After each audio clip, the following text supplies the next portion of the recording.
when I was constantly getting injured, Steve Bruce what he done there that's what you call a proper manager.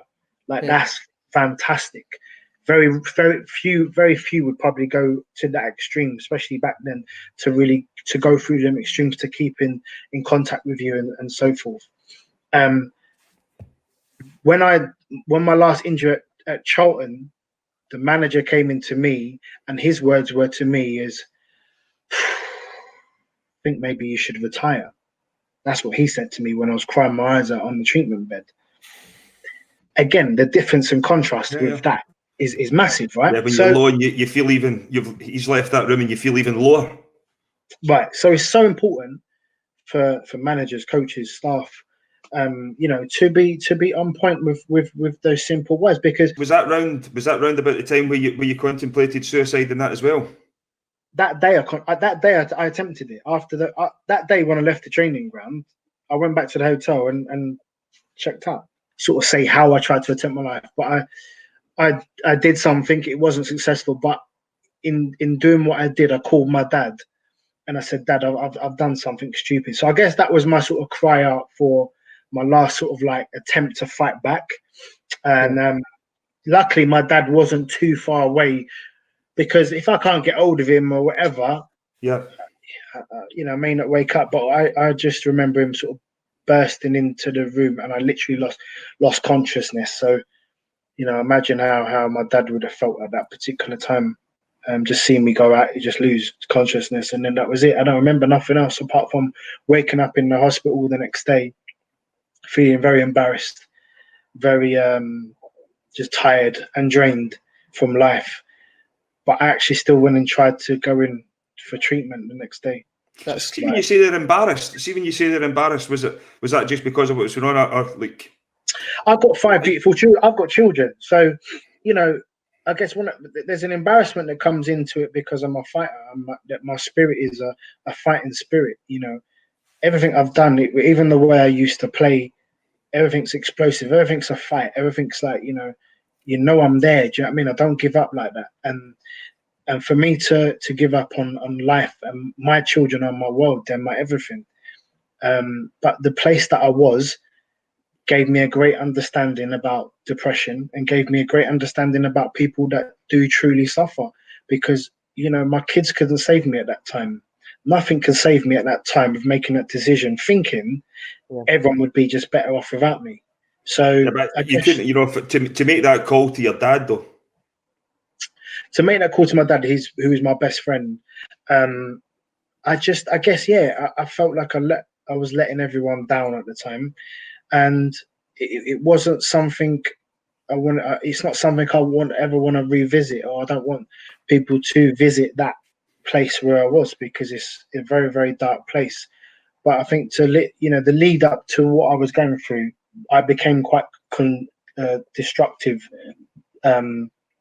And done things to make my life even more to numb the pain. Was that in the house, outside, at the football club? Where was that? That could have been anything from women to just, sometimes getting on it by myself. Like I'm just doing things to numb the pain. Yeah, of what I'm truly feeling. Does that make sense? Yeah.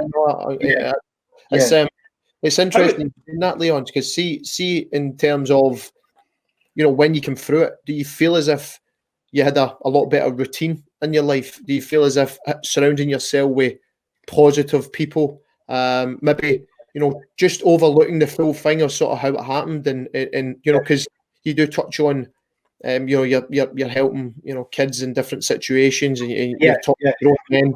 Do you feel as if a lot of balance and routine helped your life? I think routine is everything. You see, as footballers, we're used to routine. We're used to going in structured time. Our kit laid out. Everything's done for us. Everything's laid out. Everything's structured, right? We're used to routine, and I think when you come out of that routine, now you need to get into another routine, and now you need to plan your life in a different way. Whether you leave the game with money and you're stable, or whether you don't. I don't care what money you make from football, you're still going to need to want to do something. Yeah, Leon, see on that. I mean, this is why this all started. You know, me and Robert were speaking. Robert, it must be Sunday again. I'm going to start calling you Bob. It's my Sunday name, but you know, we started speaking about this, and that's exactly what I said at the start about it. And I wrote a column about it a couple of weeks ago as well. You know, I made the decision to finish playing football, but because you know, you think, oh, that's me finished. I've got other things in place, but the routine part of it. You know, that like maybe when I was getting up at like say 7 o'clock, going and walking the dogs, get the kids ready for school, and then I was leaving to go to training.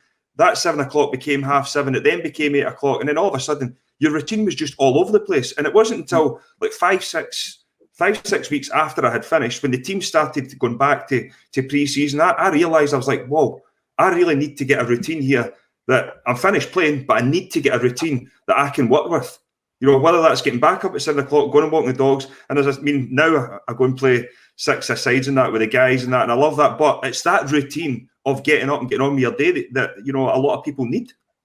Yeah, no, agreed.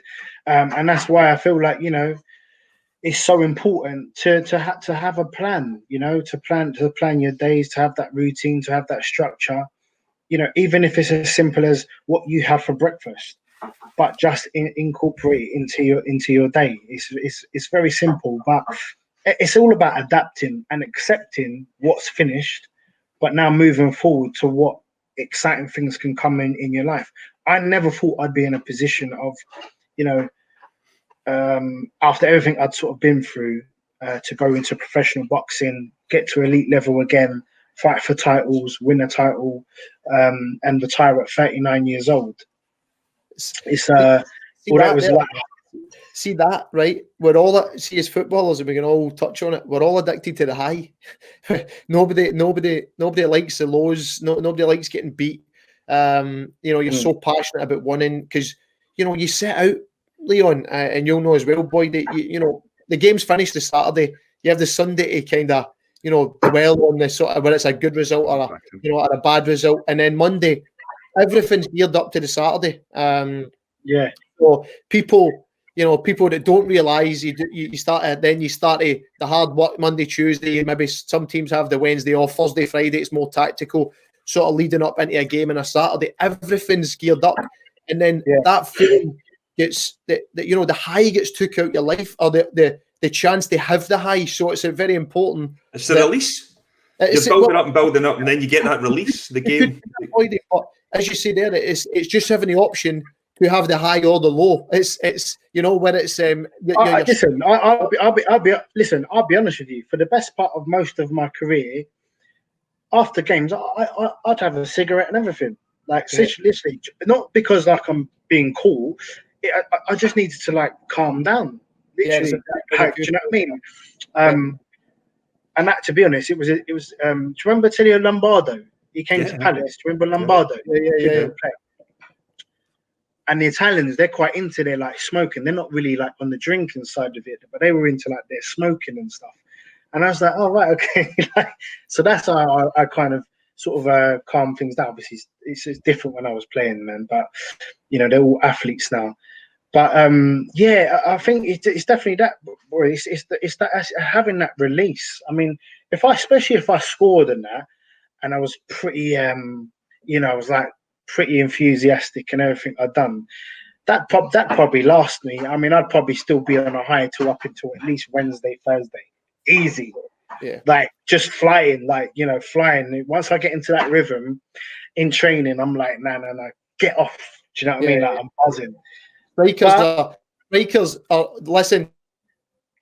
Different breed, honestly. Use boys, different breed. No, he's I a think totally on that as well, though, Snoddy. You thrive on that feeling.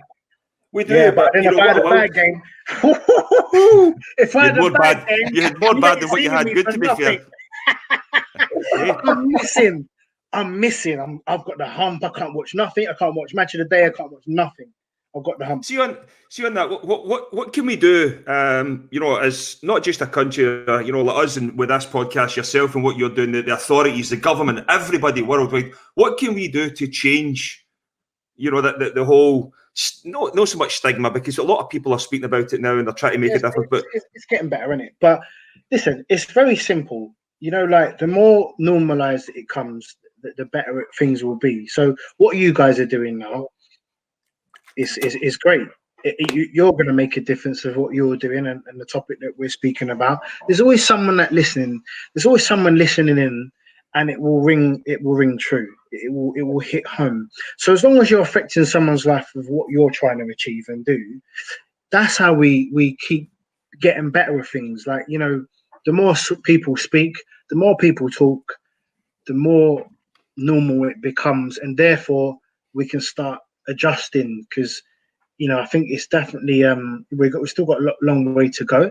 But again, you know, I think I can only really speak about depression because that's what I experienced pretty much from a child to now.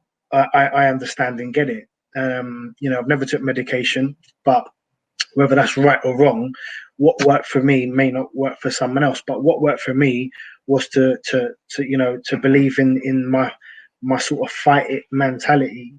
I've got this far fighting it, and I am, you know, I choose to continue that by staying close to my loved ones, being productive, and still having a passion to save lives.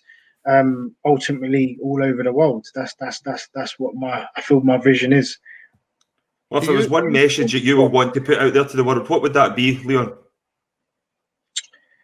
In regards with whatever. From you, regarding the whole mental health. You know what? My one message is, you know, whether you're suffering, whether you understand, you know, mental health, well-being.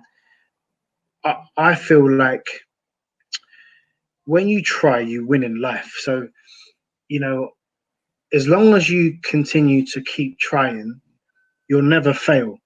And the reason I say that is because so many of us just give up completely on life because maybe, you know, we've lost a loved one, or we've gone through separation, or, you know, something very traumatizing has happened in our life.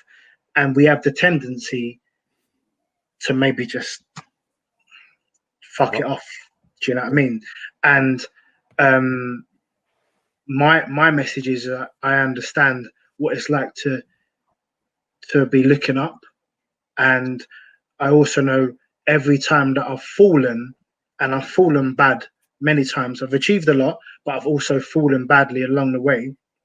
Every time I've got up, I always feel like I've become a greater person than I was when I was once down. Yeah. So my point is to continue to keep trying, because you'll get to a point where you will be resilient enough to understand what's going on with you, but also understand when it's time to fight back. You'll be able to fight back in such a way that it will not only affect your life, but make a massive difference to everyone else's. Well, Leon, thanks very much for your honesty. That was fantastic. You know, you're an inspiration to so many people. And, you know, just from us here at the Lockdown Podcast, we'd just like to say, Lockdown Tactics Podcast, sorry. I'd just like to say, you know, thanks and keep up the great work you're doing, because you're making such a difference to so many people's lives. Brilliant work. Boys, honestly, thank you for even thinking of me and doing this. You know, it means a lot, and continue to keep making a difference yourselves.